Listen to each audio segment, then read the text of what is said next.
welcome to the stage the moderator of this session, Bronwyn Maddox, who is Director and CEO of Chatham House.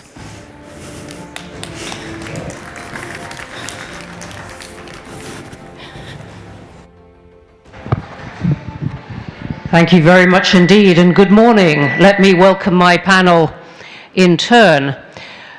We have a fantastic panel to discuss this question of what progress can be made after the elections of the past year. The year not completely finished, but many of the elections are. Let me welcome all the panel. Please do come up. We have Minister Yacine Fall from Senegal. We were just listening to her president. She is Minister of Foreign Affairs and of African Integration. We have Hamish Faulkner, Minister and British MP elected in July with the Keir Starmer government, who is Minister for Middle East and North Africa, Afghanistan and Pakistan. We have Henry Wang, Dr. Henry Wang, who is the founder and president of the Center for China and Globalization, has been saying many things already in this conference. And we have Ambassador Julian Ventura, career diplomat with Mexico, who has also been ambassador to the UK, to China, and served in the mission to the United States. Well, welcome to you all. Let's plunge straight into this question of what progress could be made now that we've had this year of elections. And more than 50 countries went to the polls this year. Depends how you count elections, as free and fair or otherwise, but there have been many interesting, important, significant results in all of that. And those governments have got new mandates, some of them for great change. At the same time, as we've been discussing many times over the past day, the international order is fragmenting, it's volatile, it's transactional. As Mia Mottley said yesterday, the Prime Minister of Barbados, the old order is falling away, something of a new order is rising up, but we're here to discuss partly what that new order is going to be and which countries get to set those rules, if there are going to be rules, and can it be countries that feel they did not have a say the last time the rules were set. How much of this is going to be shaped by the rivalry between the US and China? And what if they don't follow the rules of world order? Is the US in retreat from its role in the world? Or, as Donald Trump has been indicating, does he want to actually resolve some of the conflicts that are going on in the world and resolve them very quickly, whether Ukraine or Gaza? Are we in, as someone suggested yesterday, an apolar world where there may not be very much of world order at all? One ambassador said to me recently, it's like the Cold War. On every subject, countries line up, one side or the other, except unlike the Cold War, it's not the same countries on each side, depending on the subject. So our discussion is going to look at what this year means for the world's ability to solve global problems. I'm going to start with Minister Fall, because, and then I'm going to go on to Hamish Faulkner, because these two countries, Senegal and the UK, are two of those that have had elections in the past year. And as we have just been hearing, Senegal, with the president returned with an emphatic majority, is now dealing and now has a prospect of making significant change. So, Minister, welcome. And I wondered what your response was to this sense of, are we making progress in global order? Thank you very much for having me. I think we are, like you said, in a very fragmented world. We are in a world where there are several, huge challenges, be it security challenges, be it economic challenges, be it social justice challenges in terms of really the South, the global South, but also Africa requesting to have its own place, its right place at the global level in multilateral settings.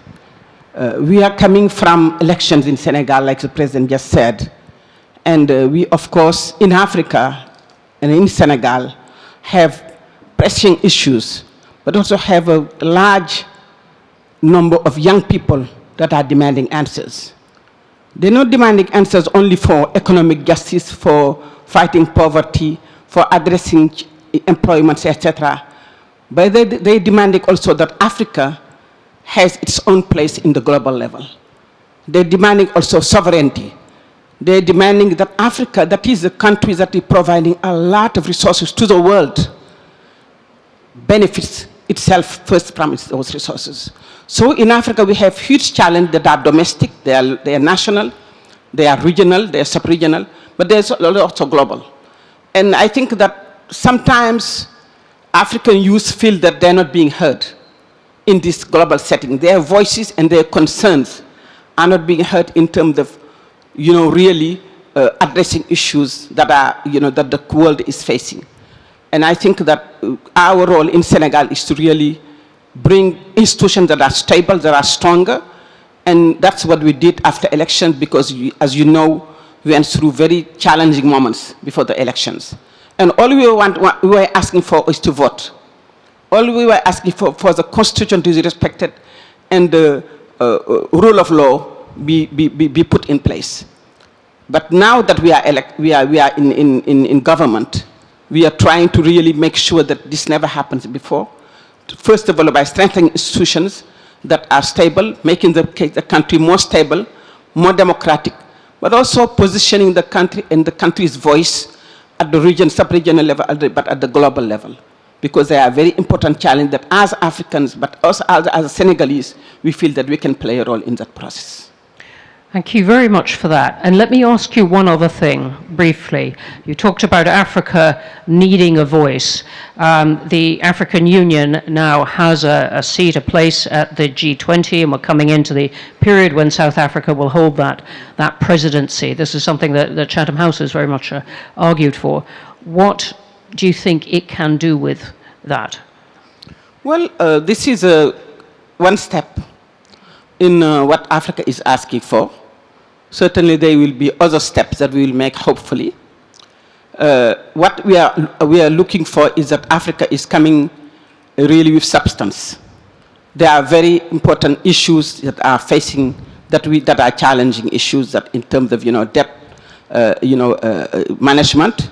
As you know, there is a huge debt burden for many African countries, and there is need to discuss how we can sustainably, but also looking at different challenges that are not only economic, but security challenges, how we can address that, how we can address countries like Senegal that came in and said, when we look at the figures, we realized that they were figures that didn't correspond to what we were being told.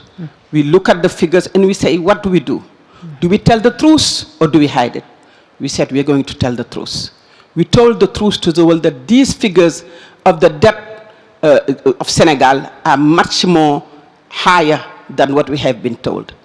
Now, what is the response of the world? Is it that, okay, Senegal told the truth, went through a democratic process, but we are still going to put on the back of Senegal reforms that are making the country live in difficult challenges? Or should we say that we need to ensure that Senegal and countries like Senegal be supported, be understood, that we sustain this effort of democracy, that effort of process of social change, and we support this country that is trying to put in place a democratic, transparent process that will enable its citizens to benefit from the resources the country has been endowed. So I think these are also challenges that are challenges for us, but a challenge for international financial institutions and for the world to answer, so that we respond to efforts of countries that are transparent, that are democratic, with support that they require. But the support also needs to be linked to a very clear vision, a very clear development agenda. And we have set that, put that development agenda.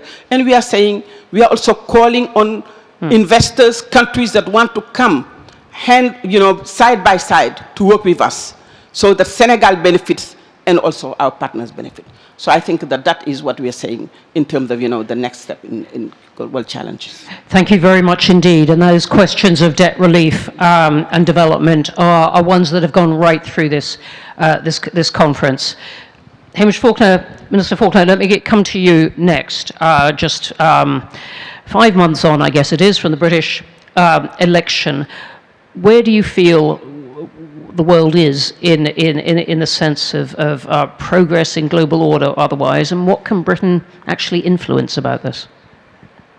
Thanks, Bronwyn. Good to be with you. I mean, we in the UK are obviously very conscious of a year of elections. As you said, I was elected in July, and it's so good to see so many other British MPs who were also out knocking on doors, delivering leaflets and doing everything else that the British democratic process requires. I mean, you're right, clearly the geopolitical environment is incredibly tough. I'm sure there's been lots of discussions here in Doha about events in Syria. I was in Bahrain yesterday where that was very much on people's mind. Clearly also conflicts in Europe, Sudan, Gaza.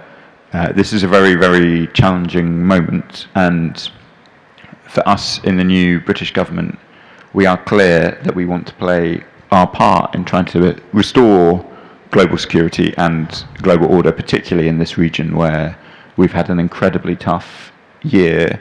How do we do that? For us, firstly, it's incredibly important to do that in partnership. The world is different than it was, and just as Minister Fall was saying, the Global South, rightly and understandably, needs to have a louder and more prominent voice in the resolution of questions of international conflict.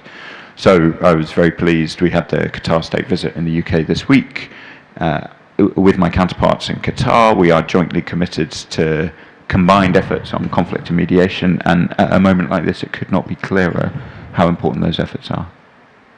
And I was asking you also, though, about what Britain could influence, but I want to expand that to what European countries can influence. The papers at the moment, in the newspapers in Europe in particular, are full of laments about the problems of Europe, and I include in that the UK countries not growing very fast, having aging populations, having a lot of debt, their governments finding it very, very difficult to get the people to pay more tax, and there has to, France and Germany obviously with a lot of political change at the moment. That doesn't apply to the UK, you've got a big majority, but what do you say when the rest of the world looks on and says, look, really, what is your influence going to be? Your countries are simply not showing that they're part of the future. So it's a fair challenge, and I think, well, I hope that in the few months that we have been the government, it is clear that we are focused on the future and that we have a role to play. So one of the things that's most striking to me in my engagements here in the Middle East, but across the rest of my portfolio too, is that the UK does have an awful lot to offer in terms of future development. So you're right about the growth challenges that the UK faces, and we have been absolutely clear as a government that that is our #1 challenge.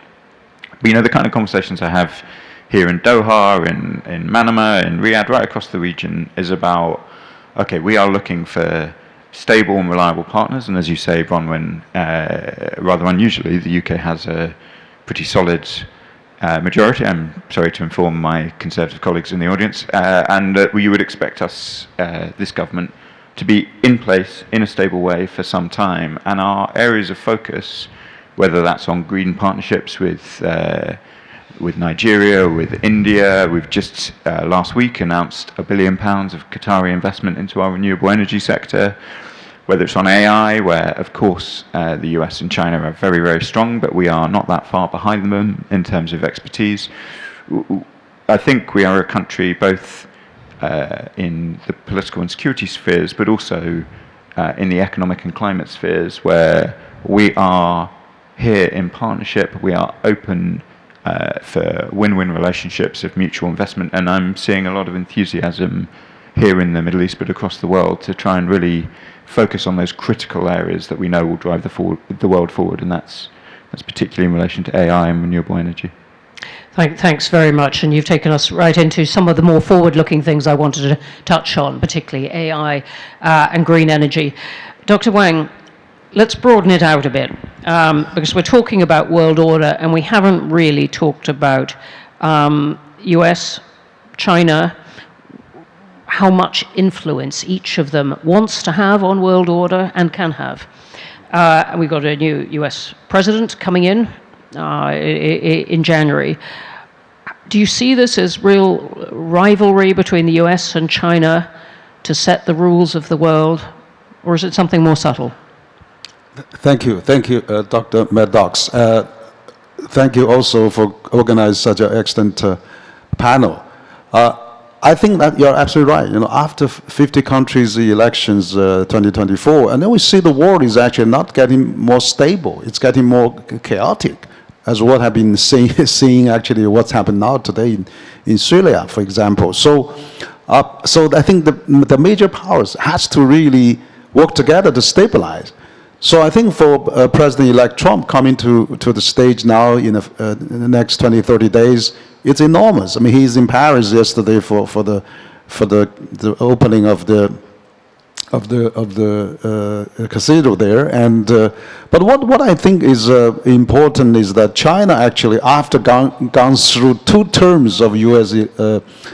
President first President Trump, second President Biden, China has actually withstand its pressure, sanctions, tariff. But I would really cautious optimistic on the second term of President Trump, because they're based on a few factors. First, he said he wants to be a peace president, which is great. You know, if he's going to stop the war in Ukraine and Gaza and Lebanon and Australia, I mean, we could vote him for the Nobel Peace Prize. And China is very interesting to do that, because if he wants to be a president for peace, he needs China help. Because China has the largest trading partner for both Russia and Ukraine, for both Gulf countries, and Iran and Saudis, and second largest for Israel. And also on top of that, you know, North Korea, South Korea issue. China helped Trump on the first term for North Korea nuclear issue. So I think this is something we can do. The second is that he's actually wants to increase tariff. But that's his style. He's always shooting high, but let's discuss, bring people to the table, get Justin Trudeau to Malago and things like that. Let's do it. Let's talk on those practical terms. Rather than democracy versus autocracy, that kind of narrative. As in practical engagement, which is good. I think China welcomes that. Let's do, you know, he had phase 1 in the first term because of COVID, couldn't complete successfully, but let's have phase 2, phase 3. So also he said, if you are importing from Mexico, I'm going to increase 100 to 100%. But if you make manufacturing in the U.S., he's welcoming that. So China is willing to invest, like what the Japanese did in the 80s, 90s. Let's invest and you know, soften this tension. Thirdly, on the issue of Taiwan, he also said Taiwan stolen U.S. chips technology and not paying U.S. for the insurance fee. Fine, let's have a new Sino-U.S. communique to stabilize the Sino-U.S. relation over the Taiwan Strait. So I think many things actually is gone. But finally, I would like to point out that he's actually surrounded by a number of very smart businessmen, like Elon Musk. I mean, Tim Cook has good relation with him. Steve Schwarzman was served his first term on the advisory chairman. And then just 2 days ago, he appointed a new ambassador to China, which was the former CEO of Reebok, has been 10 years as a CEO and spent time in Hong Kong, in Singapore, knows China very well. And President Trump said he wants him to make a peace with China and also have more business exchanges. So I think, you know, things may look a little different at his second term because he's more rational, but also he's surrounded by a lot of hawkish people. But the difference is this time, he's surrounded by 100% loyalty now, not like the first time. So I think he will really carry out what his agenda. But I think if he wants to be a peace president, if he's really making all those progress, China and the US can help work together to stabilize the world and provide prosperity and security. Dr. Wang, thank you very much indeed. I'm intrigued by this idea that China might even offer to Donald Trump to say, look, we can help you get German, French, Polish troops there. But I don't think, you know, Russian President Putin would agree with that if it's just the NATO country troops there. But if you have a peacekeeping force from China, you know, China is the last peacekeeping force sending country from the P5 countries in the United Nations. Let's have UN troops there, and then China can really carry out. So recently, I think Trump did make some difference. I mean, both Zelensky and Putin are talking about ending the war in 2025 now, not talking about fighting until last Ukraine. So I think he already have some effect there. But of course, if he really wants to secure peace, I think Ukraine, Russia need many more guarantors, not just United States or EU, but China also. So I think China has a lot of economic impact for both Ukraine and Russia. China also clinched the deal for Iran and the Saudis. So I think without China, this peace will not be that easy. So I would think that would be really possible. Thank you very much indeed for that. And so, Ambassador Ventura, let me come to you. We've had this picture so far from Minister Fall of the absolutely proper, now coherent, strong demands from many countries of what we might call the Global South for more of a voice in the world order and organizing themselves internally and externally to get that. From Minister Faulkner, we've had the picture of what countries such as Britain, such as Europe, might do to influence the world order. And we've had from Henry Wang, I'm going to say a remarkably happy picture of how the US and China might get along together and work to solve all of these conflicts, crowned possibly with a Peace Prize for President Trump. At the same time, you know, this doesn't fit entirely with the instability that we have been talking about here at Doha for some days now. Not least what the US has said, the tariffs it said it will impose on goods from Mexico, leading many to bring out that old saying, well, with friends like that, who needs enemies? So I wondered what your take on this picture was of whether we're seeing more or less world order, and where in particular the US and China are in helping world order or in adding to the tension. Well, thank you, Bronwyn. I think that from the broader perspective, some of the structural characteristics that you describe predate the year of elections. I mean, polarization, a lack of collective political will to tackle regional and global challenges. But it does definitely have had an impact on what we will see. I'm optimistic in the terms of the possibilities of practical engagement on issues, as Dr. Wang mentions, but along a narrower bandwidth for cooperation. Transactional, as you mentioned, more practical, less ambitious.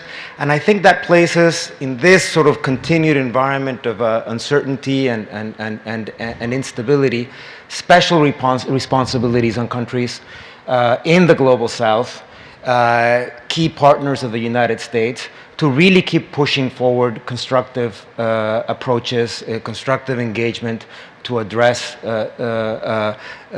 big issues. I think North America, here at Doha, we're talking about big geopolitical and conflicts that are very important from the global perspective. I think what happens in North America is in some ways going to be a litmus test of what kind of modalities of engagement we're going to see by the incoming Trump administration. When you say what happens in North America, what do you mean exactly? Well, we've seen some very specific asks from the incoming president on trade, on security, and on migration enforcement, a very focused approach on migration enforcement.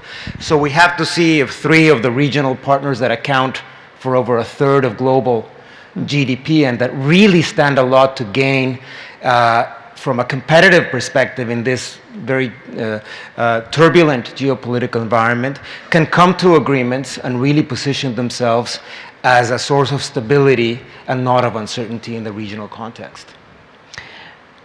Do you think we still have something called international order? We don't have the Security Council working as it used to because of vetoes. We have international law very much contested, whether it's the institutions of applying it, like the ICC, ICJ. We have elements of trade law, of law of the seas, all contested. Do you have a sense that international order is retreating very fast to just those countries that still feel it's in their interest to observe it? Well, at the very least, I think that it's under severe stress. And that some of the basic principles and premises of that sustain that international order are under attack, that they're being weakened, particularly related to the peace and security side of the agenda. I do think, although that the system is resilient. I think we saw it, for example, in President Trump's first administration, in the way that the system reacted to some of emerging regional challenges. But definitely what we're going to need to do is build issue-specific, realistic coalitions that keep the ship moving forward in terms of credibility and really finding specific solutions or ways to address some of the most vexing issues that we see in the agenda right now. It's not gone, it's there, but we have to put our money where our mouth is at a time when there's going to be a lot of vulnerabilities exposed in terms of the resiliency of that system. Okay. Minister Fall, you've got a background partly in the UN system. How much use is the UN system still? With the Security Council finding it hard to reach common ground on many things, but the General Assembly in full voice. What should we try and work for within the UN system? First of all, I mean, the UN system is, number one, the voice of all countries that are members of the UN. But of course, it is a very, in terms of decision-making and power relation, a very undemocratic space. Because if you can use a one veto power to stop decision, that if you look at countries globally, a larger majority of the country would agree with that proposition. There is a lot of work to be done in the process of the Security Council. And I think that the more these really huge differences among countries, among regions, but among countries happen, the more there is need to review and revisit the UN system as it is. Otherwise, we will still have a fragmented world, and we still have some countries that have the power to stop global decisions that can impact communities or countries largely. So I think we need the same way we are saying within the G20, and Africa is coming with that voice, that the multilateral system needs to be revisited. If the world want to be recognizing all of these emerging countries that are in the South that were colonized or were not really party in the decision-making system when the UN was being established. But that requires also a lot of, really political will from those powers that that are able to put a veto, in the Security Council. From those powers also that are the, industrialized, developed countries versus the large majority of countries that are members of the UN. When people say the UN is $1, one person, one vote, it's more $1, one vote, because powerful countries are the ones that really have the possibility to orient, global decisions when it comes to conflict, when it comes to policy, when it comes to decision to invade or regime change. So if the world wants to be more peaceful, it has to be a more just world. Justice and social justice is a condition for peace. Of course, it's not the only condition, but it's one of the important conditions for peace. Thank you for making that point. And let me ask you just then one more point, because we're talking about the year of elections. Do you think democracy is helpful for peace, or does it not make any difference? I think democracy is helpful for peace.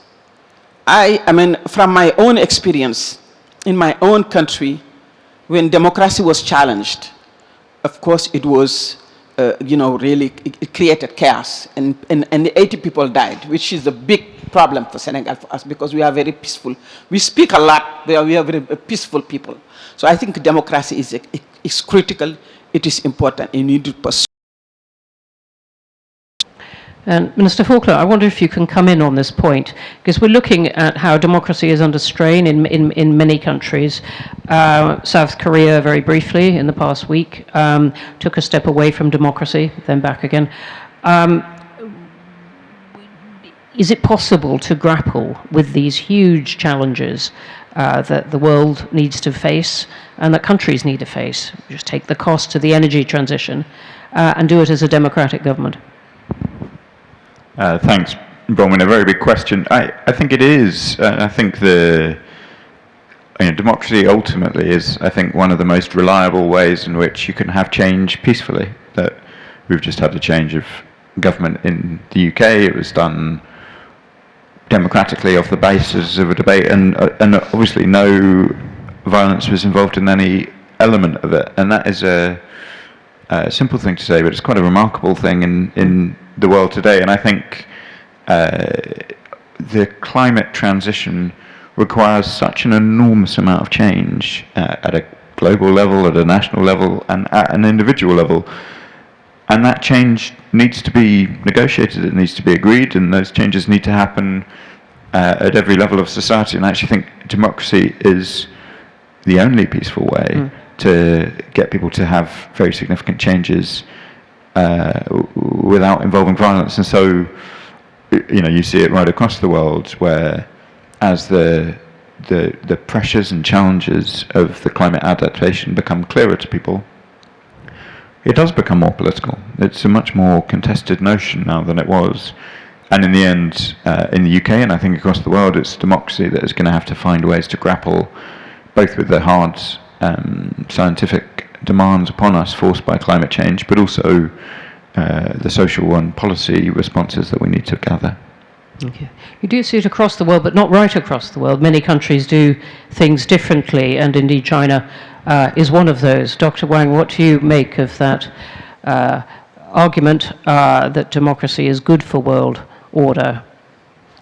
Well, thank you. I think democracy is good for the global order, but then the democracy needs to be upgraded and innovated. For example, the world is undergoing huge transformation, and I see, you mentioned about 50 countries get the election, but I see the world is getting unstable because many countries have become minority government, or you're not serving their term to the end, and then you create a lot of bipolarism through the election process. What I think is actually, what do we need to solve? Not, just democracy itself, but the economic inequality, which the rich and poor gap is really getting huge in many countries. Populism is rising of that, nationalism, and the scapegoating, blaming other countries. Blockalization, the world is divided in blocks, and technological and social threats coming up. So what I think is democracy needs to be upgraded and innovated. Just simple old style of a public square who make a best speech can be a president's style. That probably will be really upgraded. And what I mean by upgraded is that, for example, you mentioned about China. China has this market democracy. What to buy, where to go. People use their mobile payment, paying that, vote that every day. And also you have meritocracy, thousands of years now. For example, every year in China, there's 50 million people try to get into the system by examination paper voting. 30 million get into the elite system. And there is 2 million people fighting for 200,000 public servant position through examination paper. So that's another kind of process of voting. And of course, there's a big data, there's a technology democracy. So I think that, we need to have more. There's also consultative democracy, consensus democracy. So democracy can be in many more forms, not just, just the pure voting. There could be many. So what I'm thinking is that we need to upgrade democracy and really have more diverse form of that. But finally important is that we have to also solving our own problem. Democracy in the end has to be measured by performance. If China can lift 800 million people out of poverty, if China can become the second largest economy in the 4 decades of time, that means something is right. So I think every country has its own unique system, and we have to really adapt democracy to its own system, and we have to really innovate democracy for this world, because otherwise, if we just find one size fits all, it's going to create a problem. And then also, all the countries have to have, competent domestic policy. We have to solve our own problem. The reason China lifted 800 million people out of poverty is to avoid this gap between rich and poor, where I see many developed countries, the stagnation of middle class is really the problem is. There's no income rising for the last 4 decades for many middle class in many countries. So that's really the roots of problem, and I think if we can stabilize that, and then we can really have better, democracy process, we probably have a better world to have. Thank you. And Julian, I mean, this is too big a question to throw at you in one coming towards the end of this session, but I wondered whether you thought the tech companies, and there's been a lot of great discussion about AI and tech at this conference, are they helpful for world stability, or are they exacerbating the volatility of the world? Big question. I think they can indeed be helpful and a source of stability, but also to take a quantitative and qualitative leap toward inclusion, cohesion. But the jury's out. There are rulemaking processes underway. There's different views, both from these sectors, self-interested perspectives from them, and also by countries in terms of what rules of the game, what kind of governance structures we're going to impose on this. But in the long run, just as democracy and open societies and open economies are a long-term source of stability in an international order that is changing, these new technologies, these new ways of bringing progress, of especially economic access to societies, are a source of growth, a source of stability, and a source of predictability, although that may not be apparent in the short term, to the next stage of international cooperation in this new post-electoral environment.